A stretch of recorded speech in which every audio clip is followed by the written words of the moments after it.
Well, good morning, y'all. We got another big day out here on the creek. And say hello, Rona. Rona has already been swimming, stirred up the muck. But look how beautiful this is. We have moved a lot of loads. Had a big day on Friday, got 54 loads hauled out. We've had some problems earlier in the week with the machine breaking down, but now we're moving right along, and a couple of days like the one we had on Friday and we'll be finished here.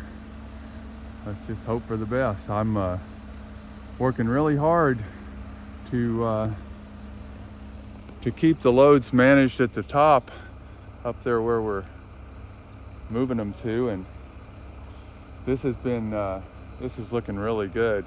We're cutting the gravel down that came from the flood until he feels the clay at the bottom of the creek, which is like the original, it's what is in the bottom of the creek bed. And if you look, you can see, because when he's digging, he can't really see exactly what he's doing. And so he leaves these bits and pieces of gravel and rock debris on the bottom. And you might think that that's something that it would be better if he got it all cleaned perfectly. But no, I think this is going to be really good habitat for the fish. And it'll give some interest on the bottom. Now, if you look at this right here,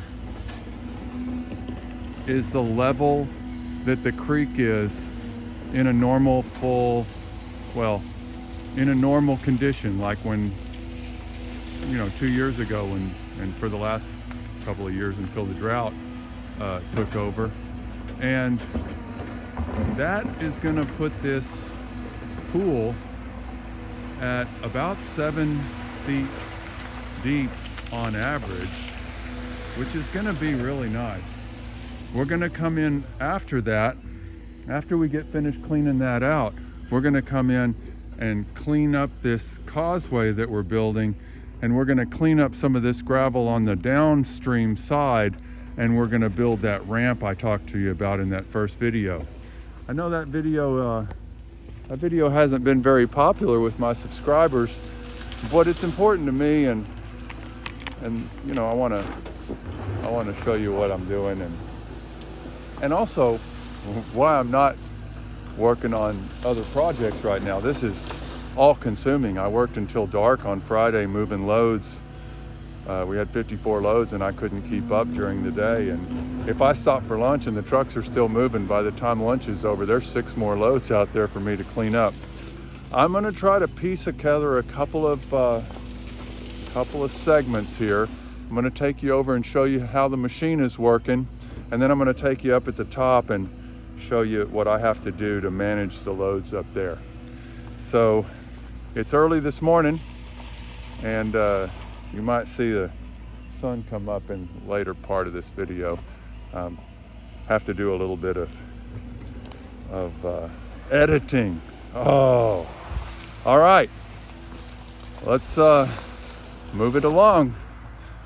Hope you'll stick around and see the whole thing. Bye-bye. Let's go, Rona. So from this end, we've got 2 dump trucks this size. They hauled about 14 tons. And the excavator is loading them with gravel that what we do is we pull it up out of the bottom, and it's full of water. If we just dump that into the truck will haul that water up the hill, and the roads will get wetter and wetter, and pretty soon we'll have a problem.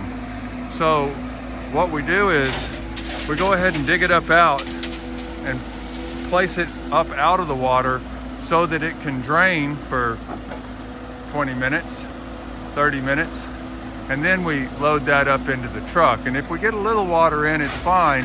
We just can't put water in with every scoop.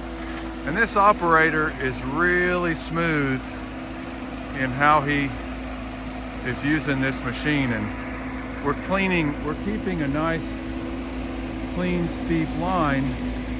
And then there's a couple of places where we have a little shallower, rampy kind of side bottom. And we don't have a long way left to go, but where we have left to go, it's pretty deep with this material. So we won't be done today. We might be done with the gravel. Rona's having such a good time this morning. We might be done with the bulk of the gravel after sometime tomorrow. But we're really moving along. As long as we can keep the machines operating and the trucks running, we should get done here pretty soon. And then it's going to take,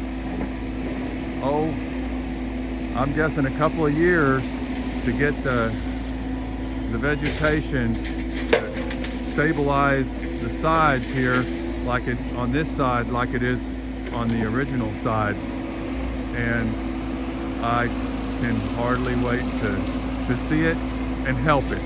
We're gonna do some things to help vegetate the sides a little bit better by taking some of the native grass seeds and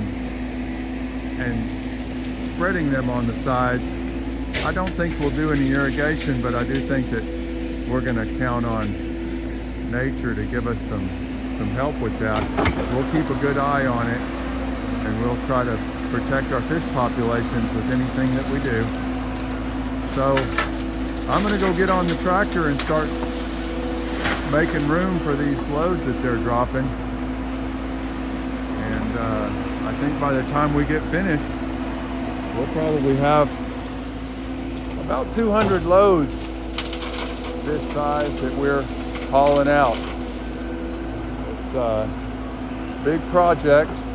We're taking advantage of the opportunity we have now with this drought to get down here and clean this up. I think we've got a good approach to how we're doing it. And well, that one's full. All right, I'm gonna head on up the hill and I'll show you what I'm doing up there. All right, it's later in the day and I've been moving material all day. I have 2 dump trucks running. One's coming up the hill now. They're 2 different trucks. One is a lightweight, one is heavyweight.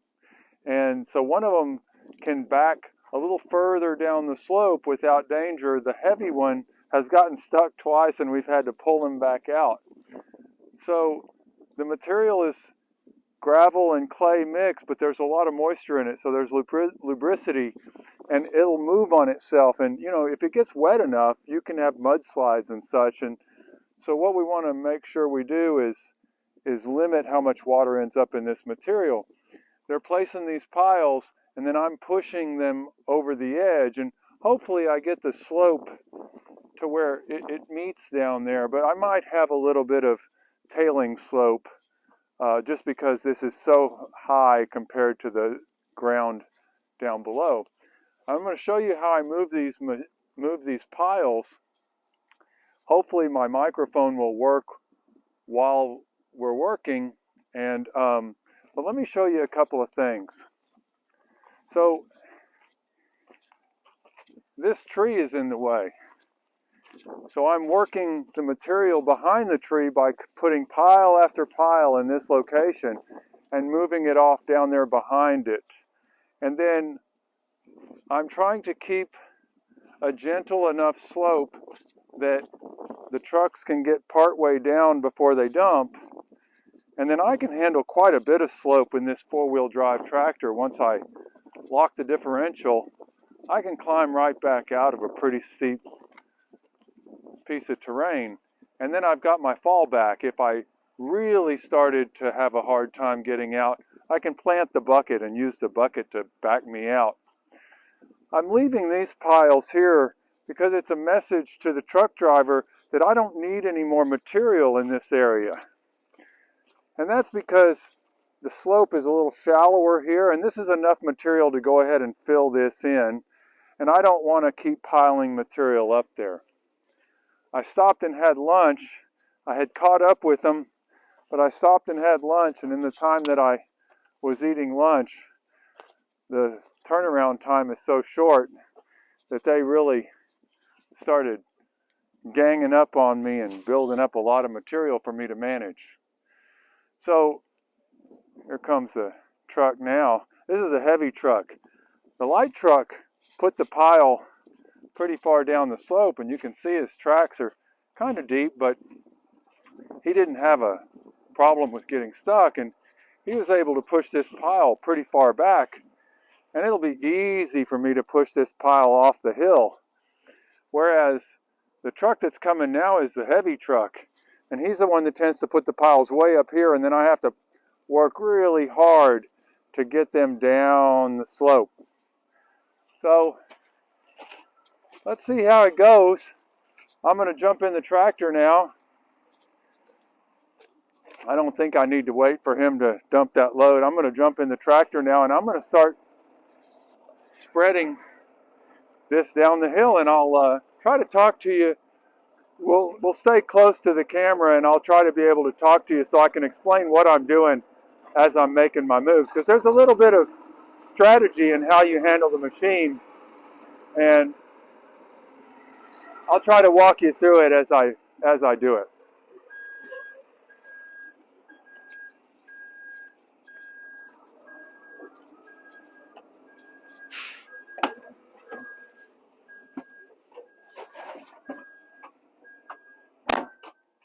The tractor now has almost 100 hours on it. We've been working it pretty hard. It's had its first service, and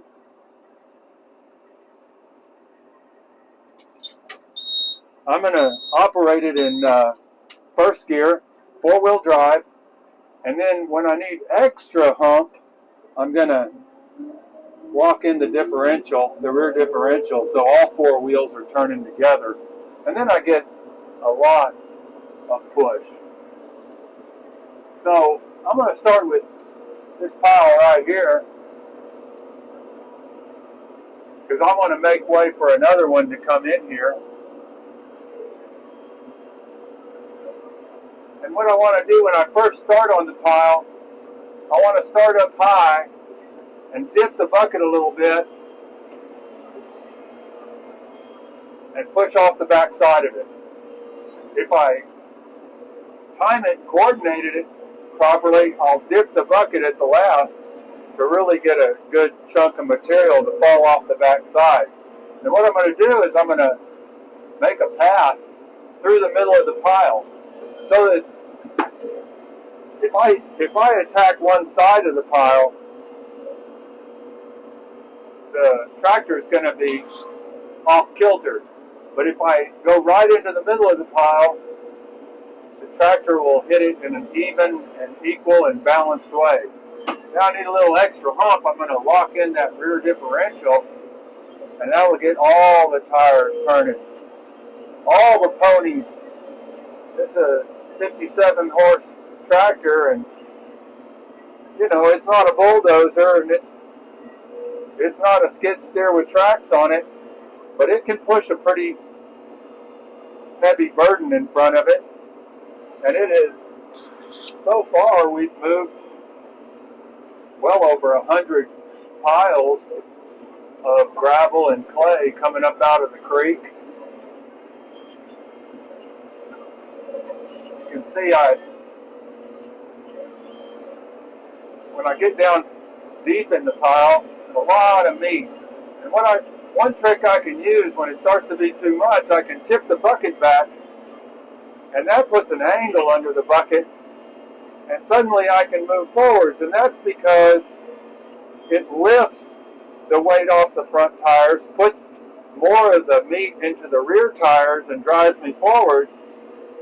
And then I dip the bucket at the end and push that scoop off the front, off the rear of the hillside that I'm working on. I think when I come in this time, I'm going to try to put the bucket level. I'm going to go ahead and lock in the rear differential, because I know this is going to be a hard push. And when I start to get a little bit too heavy, I'm going to lift the bucket a little, and I'm going to roll the bucket back a little. And it does two things. It makes it easier to move forwards, but it also helps to compact the material under the bucket, which is going to give me a little bit of compaction on the wheels that I'm about to drive on the pile with. Now, as I get on the downhill, on the back side of the slope, I don't need the differential anymore. I shift to using the brake to make sure I don't move too far forwards. And you can see that material is just sliding off the side of the hill. Now, as I've worked my way through this pile, and I've got a hill on either side of me now, and so I'm going to attack each of those in an even way. But I'm going to read the terrain. The left side's a little lower than the right side, and so I'm going to attack that a little bit more on the left side of the bucket, because I want to make sure that I stay even. And by putting a lot of drive into the left side of the bucket, it's going to help maintain an even attitude with the tractor. And once I get this first pass, the bulk of the material pushed off down the hill, I'll be able to come back and probably just make one last pass through. Now, I'm not using the rear differential. That's just four-wheel drive that backed me out of there. Now I back up and I take a read on it. And what I want to do is set the blade level now, the bucket level, just tip back just a hair. I want to start rising up as it starts to become too much load. And you see I'm keeping a lot of load on the left side of the bucket. And that's keeping my tractor even. I don't want the tractor to be tipped off to the left or to the right as I'm pushing forwards. It's not necessarily dangerous, but I want the bucket to be even so it leaves an even path behind me. You see, I've got this soil that I've worked in behind this tree, and I'm going to meet the terrain in just a few more loads. I'm going to end up meeting the terrain evenly. One more pass here now on the left side where I left a little furrow beside it. I'm going to come in on the left side, and you see I'm able to read that pile and attack it just right to where it keeps the tractor even. Now I'm on the brake, and I'm just rolling the material off. Now, the material at the edge of this pile is really loose. You don't want to get on it. But by the time I get to the next pass, I've driven over it a couple of times, and I've firmed it up, and I can keep going a little bit further and a little bit further out. I haven't felt any real serious looseness here, but I can get some looseness if I load the bucket too hard and try to lift it. It'll try to push those front wheels down into the softness, and I don't want that. I'm going to use my bucket to help stabilize me, and you get a feel for it with experience. You get a feel for how much you can get away with, and I can say I've never put myself in a risky situation with the machine. Not this machine, not my road grader, or any of the other heavy equipment that I've used over the decades that I've been working in construction. And often I have operated the heavy equipment myself because I can get what I want more easily if I do it myself than if I try to explain it to someone else. It's also often less expensive if I do it myself because the efficiency goes up. I might not be as experienced as a full-time operator, but I might have a different way of thinking about it and managing it. And after a few days or a week on a machine, your body just becomes one with it.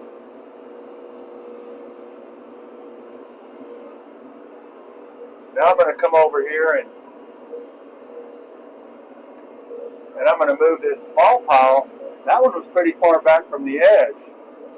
Now this light truck dropped this pile over here closer to the edge, and I'll show you the difference. When I push this over, this will go really quickly, because I can almost, when I'm pushing off the back side of this pile, it will almost be just falling down the hillside.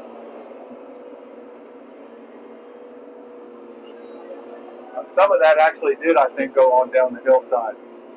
This morning, the pile was, this hillside was really dry and firm from the weekend, and they were able to back up and dump off the back side, and the piles were just falling off the back. But that only lasts a short while, because I'm about 20 feet further out from the edge now than I was this morning, so I'm all on material that was placed today, and it's still got a lot of moisture in it. It hasn't been compacted quite as well, but sure do like the way this tractor works. Now I've taken too big of a bite. I'm going to back up a little bit, and I'm going to put a little bit of differential lock on there and push that big old pile on down the hill. That's a big old spill down that hill. I'll come back and take the rest of it that I had. I bit off more than I could chew. And now I'll push this off, and then just before I say goodbye to it, I'm going to dip the bucket one last time and kind of shove it on over. Now I've got these two windrows, and this one on the right side, I'm going to try to take a little bit of the pile beside it. I'm going to try to even myself up by doing that. I'm going to start to fall off to the left because it's not a great strategy, but I'm going to go ahead and do it because the position it's in means I'm just going to go ahead and make the compromise.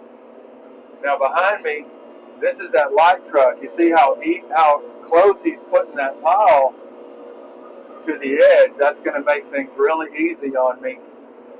And this pile that he dropped the last time he was here, I'll have it pushed on down the hill in just a couple of minutes. I wish I had two trucks like his. It's not just the driver, it's also the vehicle itself. Some of these trucks have aluminum beds, and they can carry more material because the truck itself is lighter. And some of them have big, heavy steel beds. This guy driving this truck used to drive that heavy truck, and he says, I know what that truck can do, and I know what it can't do. And he's real grateful to be in the one he's in now. I'm going to finish this up. Have y'all subscribed to the channel yet? We have so many people watching this channel. If we got a few more of you to subscribe, it sure would make a big difference to us. And if you like the video and comment on the video, I'd really appreciate that too. Now looky there, isn't that nice? That's just, and it looks like I'm really close to the edge, but I'm really not. The wheels are back pretty far and they're on pretty firm ground.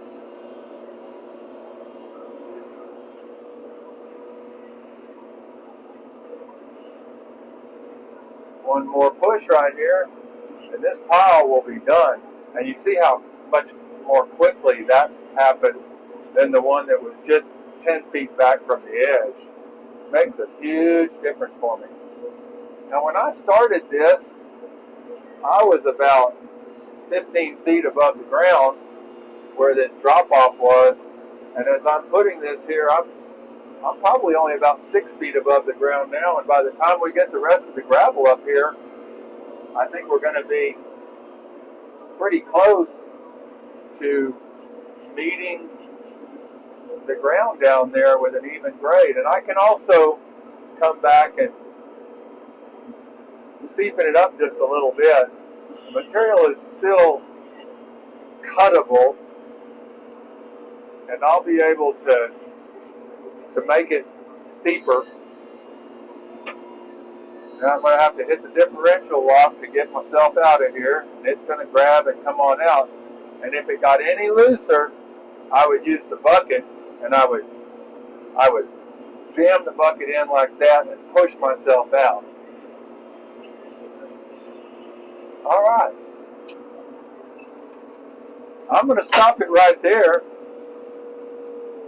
Let's cool this is a turbocharged engine, and you can't just shut it down. We need to let it cool the turbo a little bit before you shut the engine off. I appreciate y'all watching.